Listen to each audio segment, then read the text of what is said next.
Ese nawe uhora wifuza ko ishinya yawe yaba umukara? Ndabizi ko hari abantu benshi bakubwiye ibintu bitandukanye ushobora gukoresha kugira ngo ishinya yawe ibe umukara, ariko ntibigeze bakubwira ko kugira ishinya y'umukara bishobora guturuka ku burwayi.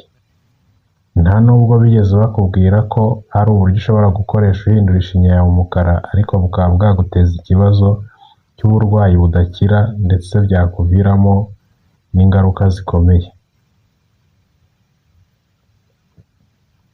Mu buryo busanzwe, ishinya y'umukara iterwa n'uturemangingo twitwa melanocyte, aritwo dukora icyitwa melanine cyangwa melanine.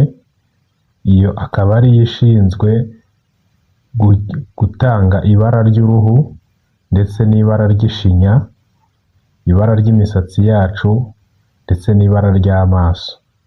Iyo melanine ari nyinshi mu mubiri w'umuntu, uruhu rw'umuntu ruhinduka umukara cyangwa ugasanga umuntu ni igikara.